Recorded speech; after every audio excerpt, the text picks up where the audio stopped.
ஒரு காலத்தில் ஒரு கழுதையை வைத்திருந்த ஒரு விவசாயி வாழ்ந்தார். இந்த கழுதை தனது உரிமையாளருக்காக நீண்ட காலமாக மாவு மற்றும் கோதுமை சாக்குகளை சுமந்து செல்லும் பணியை செய்தது.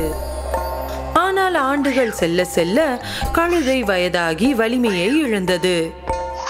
பண்ணையில் வேலை செய்யும் திறனை அது இழந்து விட்டது என்பதை புரிந்து கொண்டது.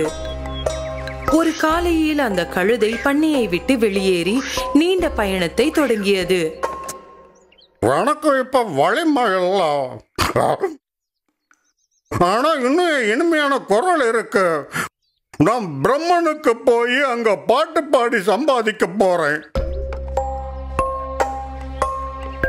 அது செல்லும் வழியில் சாலையில் ஒரு வேட்டை நாய் கிடப்பதை கண்டது. இப்படி வழியில படுத்துக்கிட்டு என்னப்பா செஞ்சுக்கிட்டு இருக்க? நான் ஒரு வேட்டை நாய். எனக்கு வயசானதுனால என்னால வேகமா ஓட முடியல. என் முதலாளிக்கு வேட்டையாட இனிமே நான் உதவ மாட்டேன். அப்படின்னா நான் ஒரு யோசனை சொல்றேன், கேளு. நான் ஒரு பாடகராக பிரம்மன் போக போறேன். என்னோட இசைக்குழுவுல சேர்ந்துக்கா.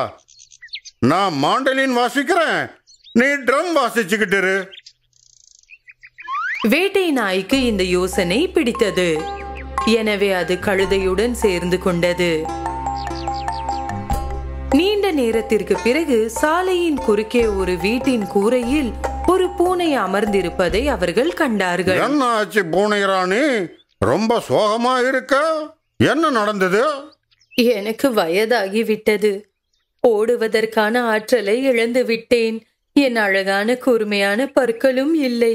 எலிகளை துரத்துவதற்கு பதிலாக நெருப்பு அருகில் உட்கார்ந்து சோம்பேறியாக இருக்கிறேன். எனது முதலாளி என்னை வீட்டை விட்டு வெளியேற்றி விட்டார். அப்படின்னா நீயும் எங்க கூட வரலாம். உங்களுடனா? நீங்கள் எங்கே போகிறீர்கள்? பிரம்மனுக்கு.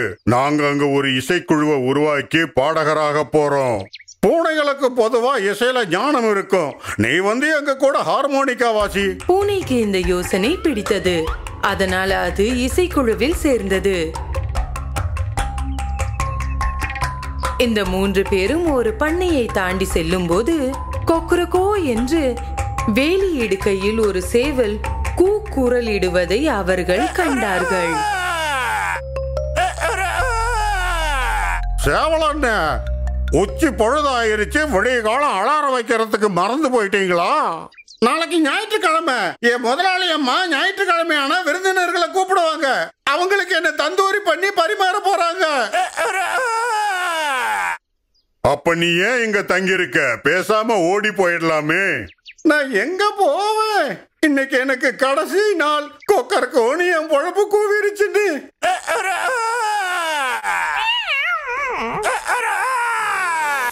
சரி சரி, கூவாத. உன் குரலை இப்படி வீணாக்காத. எங்க கூட பர்மனுக்கு வந்துடு. நாங்க அங்க இசைக்குழுவா உருவாக்குறோம். உன்னோட இனிமையான குரல் எங்களுக்கு வேணும். சேவல் இந்த யோசனையை விரும்பியது. உடனடியாக ஒப்புக்கொண்டது. அது வேலியில் இருந்து குதித்து அவர்களின் பயணத்தில் சேர்ந்தது. அவர்கள் 4 பேரும் சேர்ந்து பயணத்தை தொடங்கினர்.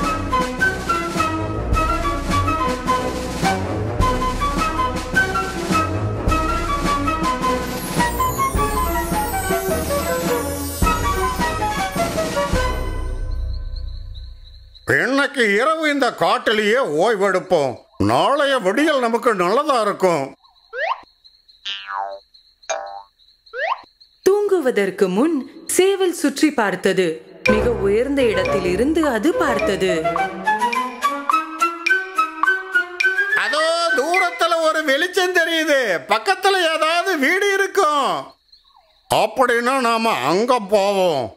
எனக்கு இந்த மாதிரி காட்டுல எல்லாம் தூங்கி பழக்கமே இல்லை. ஆமா, அங்க போனா 2 எலும்பு துண்டாவது கிடைக்கும். அனைவரும் சம்மதித்து வெளிச்சம் வரும் இடத்திற்கு நடக்க ஆரம்பித்தனர். இறுதியாக அவர்கள் ஒரு வீட்டிற்கு வந்தார்கள். அவர்கள் அனைவரையும் விட உயரமானது என்பதால் கழுதை ஜன்னலை நெருங்கியது. பிறகு உள்ளே பார்த்தது. ஏதாவது தெரியுதா? சகோதரா, நமக்கு அதிர்ஷ்டம் தான். இங்க ஒரு பெரிய டைனிங் டேபிள் இருக்கு. அப்போ அதிர்ஷ்டம்தான். அதுல பல வகையான சாப்பாட்டு பொருட்களும் குடிக்கிறதுக்கும் வச்சிருக்காங்க. என் வாயில் எச்சில் ஊறுகிறது. சரி, வாங்க வாங்க உள்ள போவோம். ஆனா கொஞ்ச நேரம் இருங்கப்பா. யாரோ 4 கொள்ளைக்காரங்க கையில துப்பாக்கியோட சாப்பிட்டுக்கிட்டு இருக்காங்கப்பா. இப்ப நாம எப்படி சாப்பிடுறது? கொள்ளையர்கள் என்ற வார்த்தையை கேட்டு அவர்கள் அனைவரும் வருந்தினார்கள். எதுக்கு இவங்க வந்து தொலைஞ்சாங்க? எனக்கு இப்ப பயங்கரமா பசிக்குது. வாங்க திரும்பவும் காட்டுக்கு போவோம். இந்த கொள்ளையர்களை இங்கிருந்து பயமுறுத்தி விரட்ட ஒரு வழி இருக்க வேண்டும். கவலைப்படாதீங்க, இங்க சாப்பிடுறதுக்கு என்கிட்ட ஒரு திட்டம் இருக்கு. நான் சொல்றத நல்ல கவனமா கேளுங்க.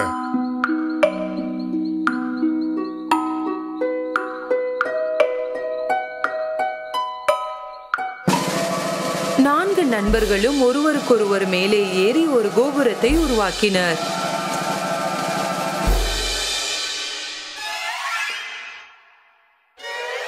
பின்னர் கழுதையின் சைகையால் அவர்கள் அனைவரும் பாட ஆரம்பித்தனர்.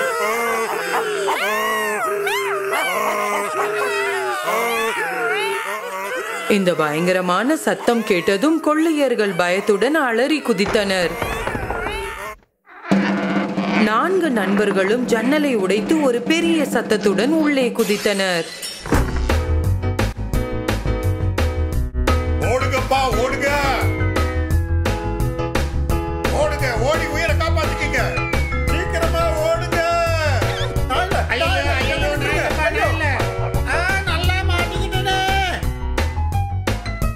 தங்கள் ஆயுதங்களை விட்டுவிட்டு கொள்ளையர்கள் வீதியில் வீட்டை விட்டு வெளியேறி காடுகளை நோக்கி ஓடத் தொடங்கினர்.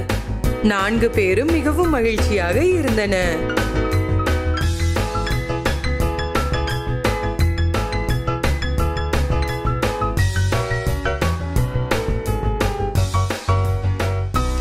அவர்கள் உடனடியாக மேஜையில் உட்கார்ந்து கொள்ளையர்கள் விட்டு சென்ற சுவையான உணவை சாப்பிட்டார்கள்.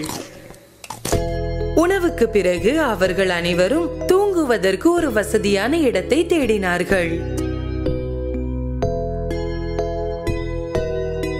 அவர்கள் எல்லா விளக்குகளையும் அணைத்துவிட்டு படுக்கைக்கு சென்றார்கள். நள்ளிரவானது.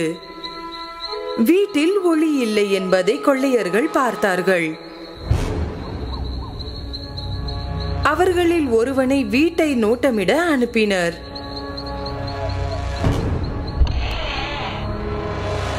மிகவும் அமைதியாக இருப்பதை கண்டறிந்து விளக்கை ஏற்ற அந்த கொள்ளைக்காரன் விரும்பினான்.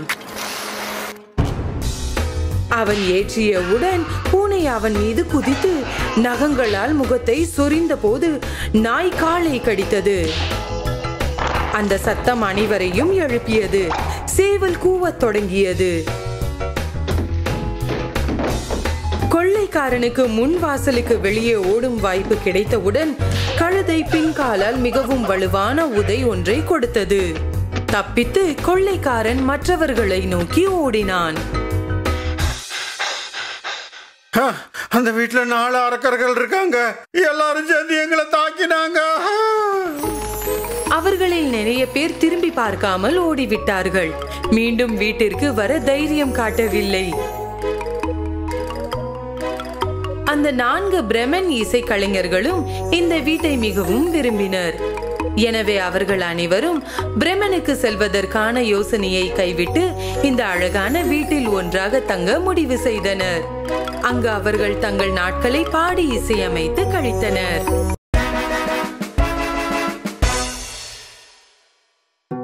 ஒரு காலத்தில் 12 அழகான மகள்களை கொண்ட ஒரு அரசர் வாழ்ந்தார். இந்த 12 இளவரசிகளும் ஒரு பெரிய அழகான அறையில் ஒன்றாக வாழ்ந்தனர். மன்னர் தனது மகள்களை ஆழ்ந்த மனதோடு பாதுகாத்தார். மேலும் அவர்கள் இரவு நேரங்களில் படுக்கைக்கு சென்ற போது அவர் அவர்களை வெளியே செல்ல அனுமதிக்க மாட்டார். ஆனால் ஒவ்வொரு காலையிலும் அவர்கள் மிகவும் விசித்திரமான நிகழ்வோடு எழுவார்கள். இளவரசிகளின் காலணிகள் அனைத்தும் இரவு முழுவதும் நடனமாடியது போல் தேய்ந்து இருக்கும்.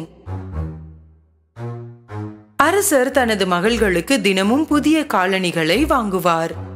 ஆனால் அடுத்த நாள் காலணிகள் மீண்டும் தேய்ந்துவிடும். அரசரோ அல்லது கோட்டையில் இருந்த அவரது ஆட்களோ எவராலும் காலணிகளின் மர்மத்தை தீர்க்க முடியவில்லை. இது எவ்வாறு சாத்தியமாகும்? ஒரே இரவில் இந்த காலணிகள் இவ்வாறு தேய்ந்து போவது எவ்வாறு? பெருந்தகையே, எனக்கும் புரியவில்லை. இறுதியாக அரசர் கூறினார், என் மகள்களுடைய காலணிகளின் மர்மத்தை யார் தீர்க்கிறார்களோ அவருக்கு என் மகள்களில் ஒருவளை திருமணம் செய்து வைக்கிறேன். அவர்தான் எனது மருமகனாவார். என் மரணத்திற்கு பிறகு அவரே என் நாட்டின் அரசராவார். ஆனால் அவருக்கு கொடுக்கும் நேரம் 3 பகல்களும் 3 இரவுகளும் தான். முடியவில்லை என்றால் அவருக்கு ஆயுள் தண்டனை கொடுக்கப்படும். ராஜ்யத்தில் பல இளைஞர்களும் மற்ற ராஜ்யங்களை சேர்ந்த இளவரசர்களும் கூட வேலைக்காக கோட்டைக்கு வந்தார்கள்.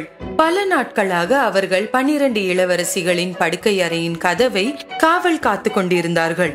ஆனால் சிறிது நேரம் கழித்து அவர்களில் எவராலும் மர்மத்தை தீர்க்க முடியவில்லை மற்றும் இரவில் காலணிகள் தொடர்ந்து தேய்ந்தன. இறுதியாக ஒரு நல்ல இதயமுள்ள இளைஞனும் மர்மத்தை அறிய விரும்பினான். அதனால் அவன் கோட்டைக்கு சென்றான். ஆனால் செல்லும் வழியில் மிகவும் ஏழ்மையான தோற்றமுடைய வயதான மூதாட்டியை சந்தித்தான். அன்பான குழந்தையே, மிகவும் பசியாக இருக்கிறது, ஏதாவது சாப்பிட கொடுப்பாயா? அந்த இளைஞன் தனது பையில் வைத்திருந்த எல்லா உணவையும் வயதான பாட்டியிடம் கொடுத்தான். முன்பு இங்கிருந்து சென்ற ஆண்கள் எதையும் கொடுக்காததால் அவள் மிகவும் மகிழ்ச்சியாக இருந்தாள். இவன் மற்றவர்களை விட வித்தியாசமானவன் என்று இந்த வயதான பாட்டி புரிந்து கொண்டாள்.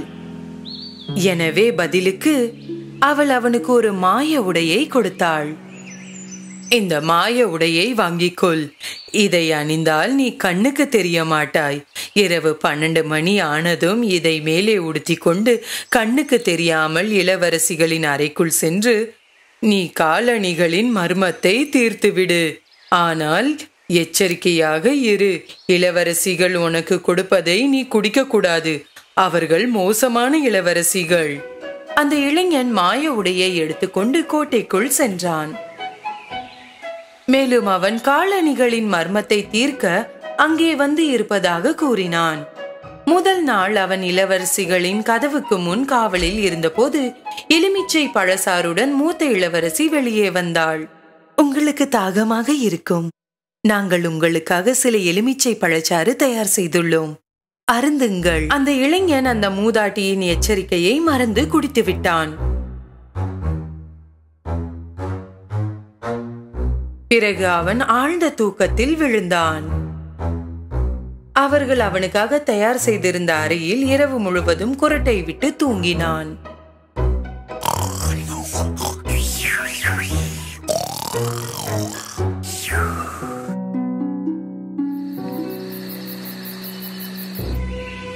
விடிந்தவுடன் அந்த இளைஞன் பீதியில் எழுந்து நின்றான். நான் மாயா ஆடை அணிந்து இளவரசியின் அறைக்கு செல்ல வேண்டியிருந்ததே. 2வது இரவில் அந்த இளைஞன் மீண்டும் இளவரசிகளின் அறைக்கு முன்னால் காவலில் நின்றான். இந்த முறை மற்றொரு இளவரசி கையில் பழச்சாறுடன் வெளியே வந்தாள். இளைஞன் இரவு நேரத்திற்காக காத்து கொண்டிருந்ததால் தாகமாக இருந்தான். யோசிக்காமல் அவனுக்கு வழங்கப்பட்ட அனைத்து சாறுகளையும் குடித்தான். அவன் மீண்டும் ஒரு முறை ஆழ்ந்த உறக்கத்திற்கு சென்றான். மறுநாள் காலையில் அவன் எழுந்தபோது அந்த வயதான மூதாட்டி வார்த்தைகள் நினைவுக்கு வந்தன. ஆனால் எச்சரிக்கையாக இரு. இளவரசிகள் உனக்கு கொடுப்பதை குடிக்க கூடாது. நான் குடித்த பானத்தில் இளவரசிகள் தூக்கமருந்து கலந்திருப்பார்கள். அந்த நேரத்தில் அரசர் அவனுக்கு அருகில் வந்தார். 2 நாட்கள் முடிந்துவிட்டன. இன்னும் முன்னால் அந்த காலணிகளின் மர்மத்தை தீர்க்க முடியவில்லை. என்றும் முன்னால் தீர்க்க முடியவில்லை என்றால் உன் வாழ்நாள் முழுவதும் சிறையில் கழிக்க வேண்டியதுதான். அரசர் தனது பேச்சை முடித்துவிட்டு சென்று விட்டார். இந்த மர்மத்தை அந்த இளைஞன் இன்று தீர்க்க வேண்டியிருந்தது. அன்று இரவு கடைசியாக அந்த இளைஞன் இளவரசிகளின் கதவின் முன் காவலில் நின்றான். இந்த முறை இளைய இளவரசி கையில் ஆரஞ்சு பழச்சாறு கொண்டு வெளியே வந்தாள். ஆனால் இந்த இளைஞன் இப்போது அறிந்திருந்தான். அவன் அதை வாங்கி கொண்டு இளவரசிக்கு நன்றி சொன்னான். இளவரசி சென்ற பிறகு ஆரஞ்சு சாற்றை அருகில் இருந்த ஒரு பூத்தொட்டியில் ஊற்றினான். இந்த முறை அவன் தூங்காமல் நின்று கொண்டிருந்தான். இரவு வந்தது. விரைவில் நள்ளிரவானது. அந்த இளைஞன் மாய ஆடையை உடுத்தி கண்ணுக்கு தெரியாதவனாக மாறினான். மெதுவாக அவன் கதவை திறந்தான். அப்போது அவன் பார்த்ததை அவனால் நம்ப முடியவில்லை. இளவரசிகள் அனைவரும் தங்களின் மிக அழகான ஆடைகள் அணிந்து தலைமுடி அலங்காரம் செய்து அவர்களின் புதிய காலணிகளை அணிந்திருந்தார்கள். வாசலில் இருந்த இளைஞன் தூங்கிவிட்டானா என்று பார்ப்போம். இளவரசி ஒருவள் கதவை திறந்து வெளியே பார்த்தாள். மேலும் மற்றொரு இளவரசி தன் காதை சுவரில் வைத்தாள். அந்த நேரத்தில் அந்த இளைஞனுக்கு சில குரட்டை சத்தங்கள் செய்ய வேண்டும் என்று தெரியும்.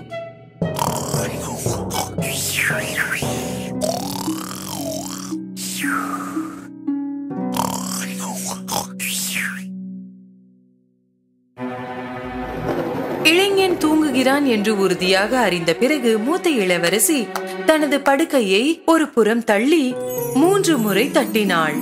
படுக்கையின் இடத்தில் ஒரு ரகசிய பாதை திறக்கப்பட்டது. அந்த இளைஞனால் அதை நம்ப முடியவில்லை. இளவரசிகள் அனைவரும் உள்ளே சென்றார்கள். அந்த இளைஞன் பின்தொடர்ந்தான். ரகசிய பாதையில் படிக்கட்டுகள் இருந்தன. அதில் 100கணக்கான படிகள் கீழே சென்று கொண்டிருந்தது. இறங்கும் போது அந்த இளைஞன் தற்செயலாக ஒரு இளவரசியின் பாவாடையை மிதித்து விட்டான். யாரோ என் பாவாடையில் கால் வைத்தார்கள். என்ன முட்டாள்தனம்! அது நீயாதான் இருப்பாய். படிக்கட்டுகள் முடிந்ததும் அவர்கள் ஒரு காட்டுக்குள் வந்தார்கள். அவர்கள் அழகான வெள்ளி கிளைகளுடன் இருந்த பெரிய மரங்களை கடந்தார்கள். அந்த இளைஞன் ஒரு கிளையை உடைத்து வைத்துக் கொண்டான். இளவரசிகளை பின்தொடர்ந்தான். ஒரு ஆற்றின் கரையில் வந்தார்கள். ஆற்றில் அன்னம் வடிவத்தில் 12 படகுகள் இருந்தன. அவற்றில் 12 இளவரசர்கள் இளவரசிக்காக காத்திருந்தனர். அவர்கள் படகுகளில் ஏறினார்கள். இளைஞன் கடைசியாக இருந்ததில் ஏறினான். படகு வழக்கத்தை விட கனமாக இருக்கிறது. இன்னொருவர் இருப்பது போல் உள்ளது, இல்லையா? நீ கனவு காண்பதை நிறுத்து. அவர்கள் ஆற்றை கடந்த பிறகு ஒரு பெரிய பளபளப்பான கோட்டையை கண்டார்கள். உள்ளிருந்து இசை வருவதை கேட்க முடிந்தது. ஜன்னல் வழியாக பார்த்தபோது அந்த இளைஞன் பலர் நடனமாடுவதை கண்டான். அவர்கள் கோட்டைக்குள் நுழைந்தவுடன் இளவரசிகள் நடனமாட தொடங்கினர். அவர்கள் ஒருபோதும் சோர்வடையாமல் நடனமாடிக்கொண்டே இருந்தார்கள். அவர்களின் காலணிகள் தேய்ந்து போக ஆரம்பித்தன. இனி அந்த இளைஞனால் தனது பசியை அடக்க முடியவில்லை. எனவே அவன் மேஜையில் இருந்து உணவை எடுத்து சாப்பிட ஆரம்பித்தான். இளைய இளவரசி இதை பார்த்தாள். ஏய், என் கேக்! கண்ணுக்கு தெரியாத ஒருவர் அதை சாப்பிடுவது போல் மிதக்கிறது. உன் முட்டாள்தனத்தை நிறுத்திக்கொள். யாரும் கவனிக்காத போது அந்த இளைஞன் மேசையில் இருந்து ஒரு தங்க கோப்பையை எடுத்துக்கொண்டு அவனிடம் வைத்துக் கொண்டான். இளவரசிகள் காலை வரை நடனமாடினார்கள்.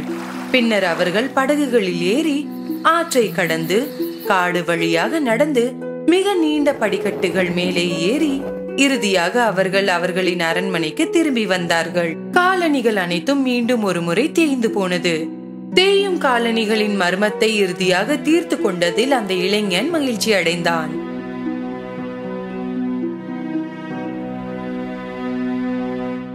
சிறிது நேரம் கழித்து அரசர் அந்த இளைஞனிடம் வந்தார். உனக்கு கொடுத்த கெடு முடிந்து விட்டது. இன்னும் முன்னால் ரகசியத்தை கண்டுபிடிக்க முடியவில்லை. கண்டுபிடித்து விட்டேன் அரசே. அதன் பிறகு அவன் எல்லாவற்றையும் அவரிடம் சொன்னான். அரசர் முதலில் அவனை நம்பவில்லை. ஆனால் அந்த இளைஞன் காட்டில் இருந்து வெள்ளி கிளைகளையும் பளபளப்பான கோட்டையில் இருந்து தங்க கோப்பையையும் அவருக்கு காட்டிய போது அவன் உண்மையை சொல்கிறான் என்று அறிந்தார். எனவே அவர் தனது வாக்குறுதியை கடைபிடித்து எந்த இளவரசியையும் திருமணம் செய்து கொள்வதற்கான உரிமையை வழங்கினார். அந்த இளைஞன் இளையவளை திருமணம் செய்து கொள்ள விரும்புவதாக கூறினான். நடனமாடும் 12 இளவரசிகள் மகிழ்ச்சியாக இல்லை. ஏனெனில் அவர்களது ரகசியம் வெளியே வந்துவிட்டது.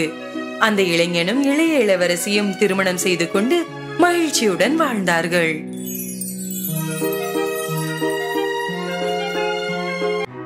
ஒரு ஓநாயும் 7 சிறிய ஆட்டுக்குட்டிகளும்.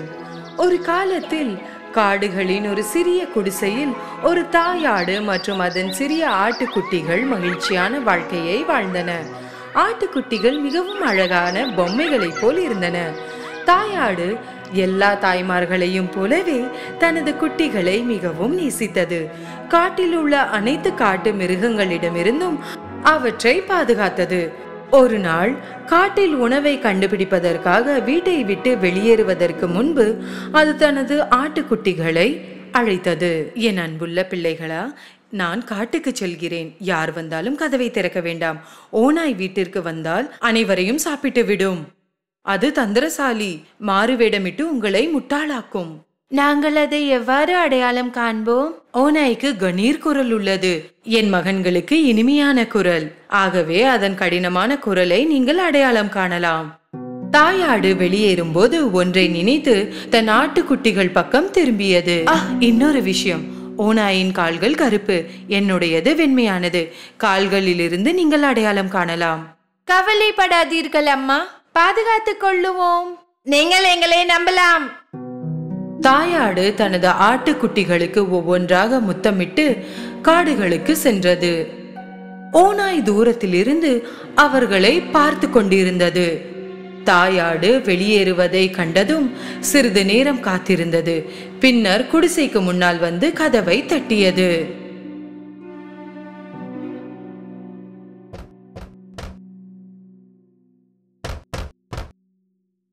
யார் அது? செல்ல குட்டிகளா, கதவை திறங்க. நான் உங்க அம்மா வந்திருக்கேன். நான் உங்க எல்லாருக்கும் நல்ல சாப்பாடு கொண்டு வந்திருக்கேன். ஆனால் ஆட்டுக்குட்டிகள் ஓநாய் குரலை அடையாளம் கண்டன. கதவை திறக்காமல் அவர்கள் கத்தினார்கள். நீங்கள் எங்கள் அம்மா இல்லை. அவளுடைய குரல் இனிமையானது. நீங்கள் எங்களை முட்டாளாக்க முடியாது. ஆட்டுக்குட்டிகளை முட்டாளாக்க முடியாததால் ஓநாய் மிகவும் கோபமடைந்தது. எனவே அது கடைக்கு சென்று ஒரு பெரிய சுண்ணாம்பு கட்டியை வாங்கி சாப்பிட்டது. இப்போது அதன் குரல் மிகவும் மென்மையாக ஒலித்தது. எனவே அது மீண்டும் குடிசைக்கு சென்று கதவை தட்டியது. இந்த முறை ஓநாய் மென்மையான குரலுடன் பேசத் தொடங்கியது. செல்ல குட்டிகளா, கதவை திறங்க. நான் தான் உங்க அம்மா வந்திருக்கேன். உங்க எல்லாருக்கும் நல்ல சாப்பாடை நான் கொண்டு வந்திருக்கேன். ஓநாயின் மென்மையான குரலை கேட்டு ஆட்டுக்குட்டிகள் அது உண்மையில் தங்கள் தாய் என்று நினைத்தன. அவர்கள் கதவை திறக்கவிருந்த போது அவர்களில் ஒன்று கத்தியது. காத்திருங்கள், நாம் கதவின் அடியில் இருந்து கால்களை பார்க்க வேண்டும்.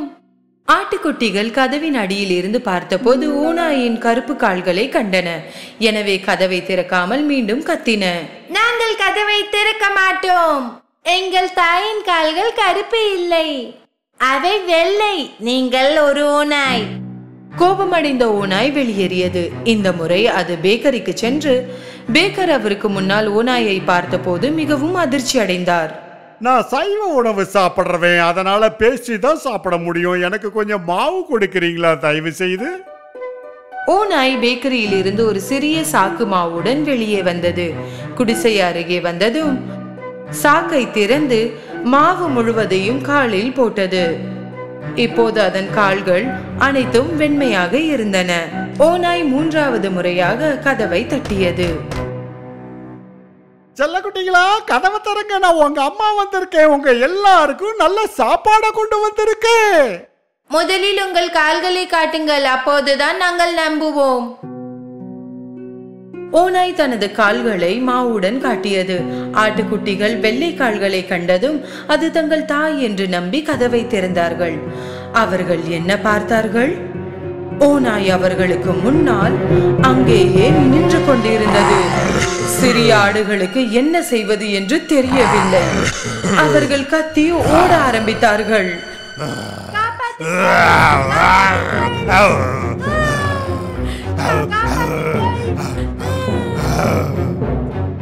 ஒரு குட்டி மேசைக்கு கீழே சென்றது. 2வது படுக்கைக்கு கீழ், 3வது புகைப்போக்கிக்குள் சென்றது. 4வது சமையல் அறைக்குள் ஒளிந்து கொண்டது. 5வது அலமாரிக்குள் வந்தது. 6வது திரைக்கு பின்னால் ஒளிந்தது. 7வது சுவரில் இருந்த மாபெரும் கடிகாரத்திற்குள் சென்றது.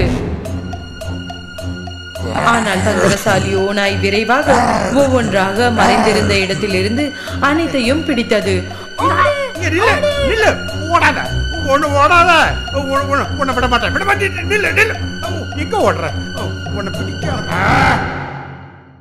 கடிகாரத்தில் மறைந்திருந்த ஒரு ஆட்டுக்குட்டியை அதால் கண்டுபிடிக்க முடியவில்லை. அதன் வயிறு நிரம்பியதால் அதை தேடுவதை விட்டுவிட்டு வெளியே சென்றது. குடிசையில் இருந்து சற்று தூரம் ஒரு பெரிய முற்றம் இருந்தது. ஓநாய் முற்றத்தில் ஒரு மரத்தின் கீழ் படுத்து குருட்டை விட்டு தூங்க ஆரம்பித்தது.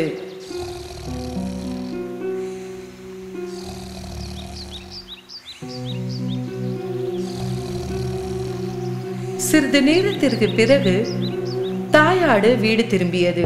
கதவை திறந்து பார்க்கும்போது ஏதோ மோசமான சம்பவம் நடந்ததை அறிந்து கத்த ஆரம்பித்தது.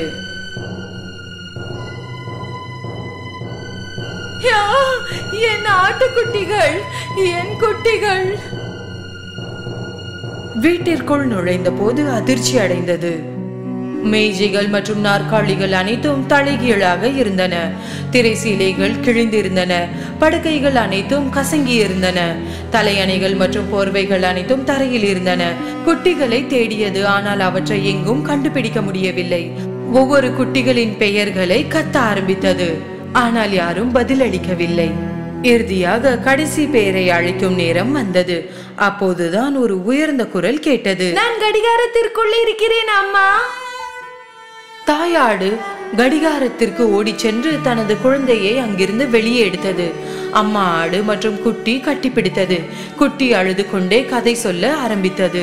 ஓநாய் மாறுவிடத்தில் வந்தது. அது நீங்கள் தான் என்று நினைத்து நாங்கள் கதவை திறந்தோம். அது அனைத்தையும் சாப்பிட்டு விட்டது.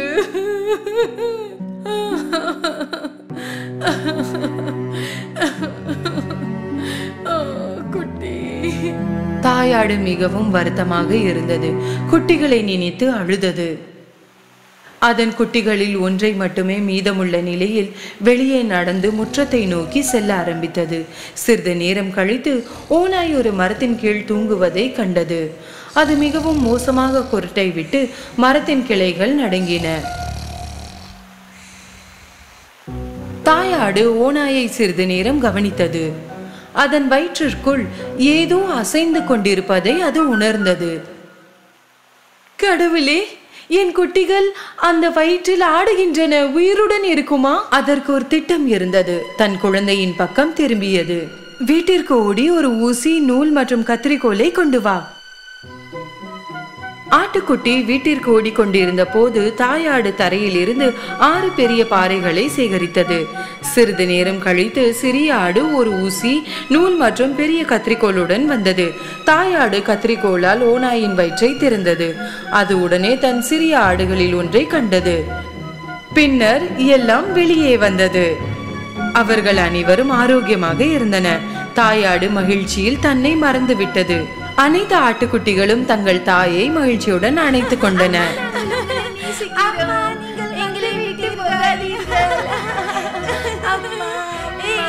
அவர்கள் அனைவரும் மகிழ்ச்சியானார்கள். என் குட்டிகளா, நீங்கள் பாதுகாப்பாக இருக்கிறீர்கள். தாயாடு தான் சேகரித்த பாறைகளை ஓநாய்க்கு உள்ளே கவனமாக வைத்தது. பின்னர் அதன் வயிற்றை ஊசி மற்றும் நூலால் தைத்தது. ஓநாய் மிகவும் ஆழமாக தூங்கிக் கொண்டிருந்தது. அதனால் எதுவும் உணரவில்லை மற்றும் நகரவில்லை. தாயாடு மற்றும் குட்டி ஆடுகள் விரைவாக தப்பித்து சென்றன. ஓநாய் விழித்து எழுந்து நின்றது. அதன் வயிறு மிகவும் மோசமாக வலித்தது. பல ஆடுகளை சாப்பிட்டதால் தான் வலிக்கிறது என்று நினைத்தது. அதன் வயிற்றில் பாறைகள் நிறைந்திருந்ததால் அதற்கு தாகம் எடுத்தது. கொஞ்சம் தண்ணீர் குடிக்க ஆற்றின் அருகில் வந்தது. ஆனால் அது நடந்து கொண்டிருந்த போது பாறைகள் ஒன்றிற்கு ஒன்று இடித்து கொண்டன. என் வயிறு ரொம்ப கனமா நிறைஞ்சு போயிருக்கு. நான் சாப்பிட்ட ஆடுகள் எல்லாம் கல்லா மாறின மாதிரி இருக்கு. மண்டியிட்டு சிறிது தண்ணீர் குடிக்க விரும்பியது. பாறைகள் மிகவும் கனமாக இருந்ததால் தனது சமநிலையை இழந்து தண்ணீருக்குள் நழுவி அது விழுந்தது.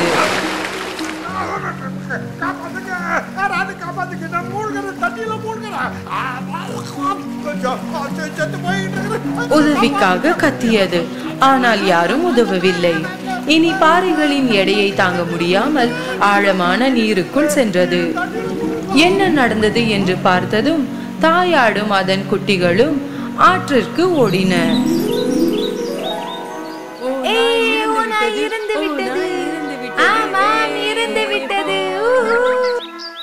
அவர்கள் அனைவரும் நடனமாட ஆரம்பித்தனர்.